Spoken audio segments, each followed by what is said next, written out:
মনে রাখেন, ওলি আল্লাহর বিরুদ্ধে গেলে খোদার গজব আসমান থেকে নামব।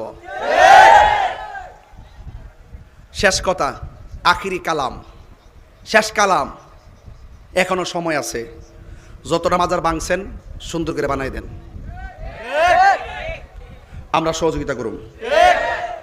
এবং আজকে থেকে সামনে ওলি আল্লাহর মাজার ভাঙ্গার দুঃসাহস করবেন না। আর প্রত্যেকটা ওলি আল্লাহর দরবারে যে খাদেমরা আছেন, আমি খাদেমদেরকে পরিষ্কার করে বলে দেওয়া যায়, আপনারা আগামীকালই কমিটি করুন।